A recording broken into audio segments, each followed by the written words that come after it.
Halo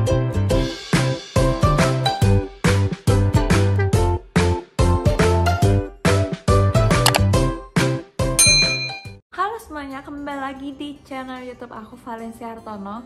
Sebelum aku mulai videonya, jangan lupa kalian subscribe ya, karena subscribe itu mudah dan gratis. Oke? Thank you.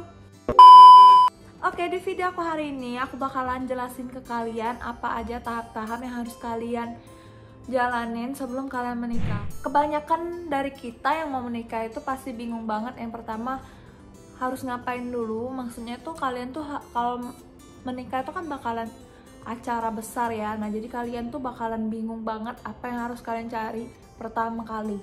Nah, jadi di sini aku sudah rangkum apa aja yang harus pertama kali kalian cari. Nah, yang pertama kalian harus tentuin tanggalnya dulu bersama pasangan kalian. Jadi kalian tuh tentuin tanggal. Nah, cari tanggal ini sesuai dengan kepercayaan masing-masing ya. Ada yang carinya itu tanggal cantik, atau ada kepercayaannya masing-masing untuk mencari tanggal dalam pernikahan. Nah, setelah kalian tentuin tanggal, yang kedua kalian itu tentuin budgetnya. Jadi kalau kalian mau menikah, kalian bakalan tentuin budget kalian tuh berapa. Lalu ya kalian tentuin venue-nya. Jadi kalian mau menikah di mana? Menikah di mana itu tergantung sih. Ada yang menikahnya di rumah, ada menikah di gedung, atau menikah di hotel. Nah, menikah di hotel juga dibagi jadi dua. Ada menikah secara prasmanan, atau kalian mau nikah acaranya itu dengan sederhana atau jatuh. Nah, itu beda-beda lagi budgetnya. Nah, dikarenakan budgetnya juga beda-beda, kalian harus komunikasikan banget dengan budget ini. Nah, kalau misalnya kalian mau menikah nih, kalian punya budgetnya itu 150 juta misal ya. Nah, kalau 150 juta itu kalian tuh bagi-bagiin, karena kalau kalian punya 150 juta jangan kalian habisin di venue-nya aja 150 juta. Dan karena bakalan masih ada keperluan lain. Contohnya kalian bakalan butuh make up, kalian bakalan butuh untuk gaun pengantin, dan lain-lain, itu banyak banget. Jadi kalau kalian punya 150 juta, jangan kalian habisin langsung di venue-nya, karena bakalan ada lagi keperluan-keperluan. Pokoknya tuh bakalan perentelan-perentelannya tuh masih butuh uang banget untuk kalian ngadain acara pernikahan ini. Nah, setelah itu paling penting dalam acara itu wedding organizer. Nah, WO ini di sini sangat-sangat penting karena WO inilah yang mengatur semuanya, dan WO juga bisa merekomendasikan apa aja vendor-vendor yang biasa ngehandle suatu acara pernikahannya itu bagus banget. Nah, WO ini bakalan rekomend ke kalian. Nah, tapi kalau WO-nya sudah rekomend, itu kembali lagi ke kalian masing-masing pasangan. Kalian bakalan ngikutin yang WO, atau kalian gak suka dengan yang WO rekomend, kalian bisa tanya lagi rekomend yang lainnya, itu bisa banget. Nah, WO ini juga bisa mengatur semua jadwal-jadwal kalian. Jadi dia bakalan buat rundown gitu. WO ini menurut aku berperan penting banget sih. Makanya kalau kalian udah tentuin tanggal, terus kalian yang kedua tuh paling penting tuh venue, karena venue tuh bakalan cepet banget penuhnya. Jadi kalian kalau misalnya udah tahu tanggal, kalian mending cari tempat yang akan kalian ngadain acara, karena venue tuh bakalan susah carinya. Kalau misalnya udah penuh di mana-mana, itu lumayan agak susah. Kalau misalnya kalian mau venue yang sesuai keinginan kalian, kalian cepet-cepet untuk bookingnya, karena kita nggak tahu ya, yang nikah kan banyak ya. Nah, oke, yang ketiga kan tadi WO ya. Nah, WO itu kalian paling penting juga sih. Dia soalnya bakalan mengatur semua kegiatan dari kalian awal sampai akhir, itu bakalan diatur. Kalau kalian nggak mau pakai WO, atau kalian ada orang yang berpengalaman dalam bidang mengatur pernikahan, suatu acara pernikahan, nggak apa-apa sih kalau kalian nggak ada WO. Kalian bisa kalau kalian ada orang yang bisa mengatur, itu boleh banget. Nah, terus yang keempat tuh kalian jangan sibuk cari make up di mana, atau gaun di mana, atau foto di mana. Kalian langsung aja ke bridal kayak make up pertama.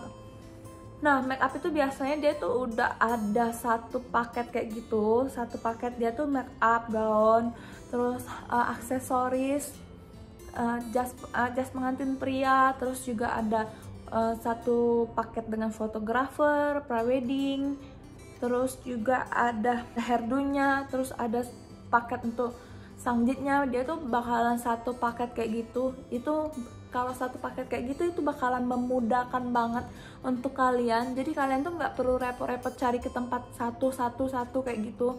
Itu bakalan memudahkan kalian banget. Bahkan di dalam bridal itu juga bakalan siapin dekor pada saat kalian sanggit itu ada banget. Nah kalian tinggal cari-cari aja sih yang mana biasanya tuh bridal tuh gimana ya, kayak satu paket lah, dia bakalan ada di situ semua, jadi kalian nggak pusing lagi untuk carinya. Nah setelah kalian dapat bridal, kalian udah pasti situ udah dapat make up kan, make up, gaun. Kalau kalian nggak ke bridal, kalian bisa banget cari vendor-vendor yang kalian inginkan pada saat kalian pernikahan tuh. Kalian pengen pakai siapa misalnya, nah kalian harus cepat untuk menghubungin vendor yang kalian suka itu, karena bakalan takutnya tuh ada yang jadwalnya tuh udah terisi full, jadi kalian tuh nggak bisa pakainya lagi. Nah itu lumayan agak repot sih, lumayan mengecewakan kalian kalau kalian bener-bener mau pakai vendor itu. Jadi untuk pernikahan kita dari awal sampai acara selesai itu bakalan direkord. Nah kalian harus bisa milih fotografer yang ngerekodnya tuh bagus, yang hasilnya tuh bagus, terus juga dia nggak ketinggalan momen-momen yang sudah kita lalui itu. Lalu setelah fotografer, kalian juga bisa cari MC. Jadi kalian tuh MC itu juga berpengaruh sih menurut aku. MC itu dalam suatu acara tuh sangat-sangat berpengaruh ya. Kalau MC-nya kayak sorry nih kalau misalnya MC-nya tuh lemes dalam suatu acara tuh, dia bawain acaranya tuh lemes, terus nggak lantang suaranya, nadanya itu bakalan buat jadi kita tuh jadi kayak nggak hidup acaranya. Nah kalau misalnya kalian MC-nya tuh yang hidup lah, pokoknya bisa buat acara tuh jadi hidup, nah itu bisa bakalan ngebantu banget dalam suatu acara itu. Makanya kalau misalnya kalian mau ngadain acara, menurut aku sih MC itu bener-bener penting banget ya, karena MC itu berperan penting juga menurut aku. Kalau misalnya MC-nya kurang bisa untuk membawa acara dengan baik, itu bakalan buat dalam acara itu jadi kayak membingungkan kayak gitu sih menurut aku. Jadi MC itu benar-benar penting banget menurut aku ya. Kalian harus siapin pemberkatan. Nah pemberkatan itu di masing-masing agama itu berbeda ya. Jadi ada yang Kristen, ada yang Buddha, ada yang Hindu. Agamanya tuh kan masing-masing. Nah jadi di sini aku jelasin dengan agama Buddha, karena kemarin aku menikah dengan agama Buddha. Jadi aku bakalan jelasin dengan agama Buddha. Jadi aku kan menikahnya itu di Palembang. Di Palembang ini banyak sih wihara-wihara yang bisa melakukan pemberkatan. Nah kemarin aku melakukan pemberkatan di wihara Dharmakirti yang di daerah Kamboja. Nah jadi di sini aku sudah ambil berkasnya. Nah, aku bakal lampirin ke kalian berkas-berkas apa aja yang harus kalian siapkan pada saat kalian mau mendaftarkan pemberkatan di wihara Dharmakirti ya.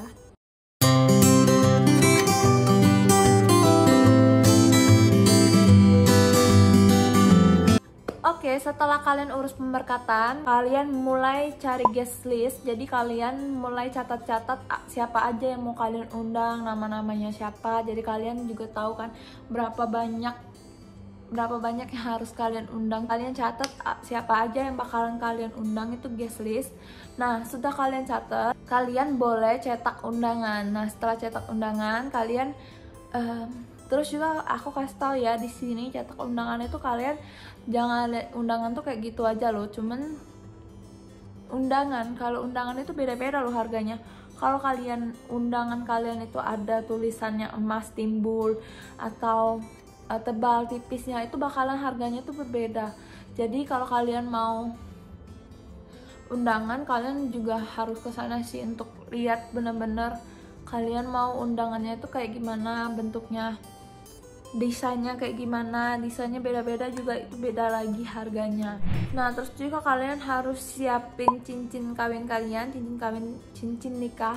Jadi cincin nikah tuh macem-macem sih, ada yang dari berlian atau dari emas atau terserah sih. Kalau cewek itu kalian harus siapin keperluan sanjit. Pada saat kalian melakukan sanjit, apa aja yang harus kalian bawa, aku bakalan publish videonya apa aja yang harus kalian bawa pada saat kalian sanjit itu. Nah, keperluan sanjit juga menurut aku juga perlu budget ya, karena sanggit itu kan kita nyiapin, kita cewek tuh kita siapin apa aja yang keperluan kita, keperluan cowok itu kita harus siapin juga. Terus juga kalau zaman sekarang tuh bakalan ada bridesmaid. Biasanya bridesmaid tuh sahabat-sahabat kita atau teman-teman dekat kita lah ya.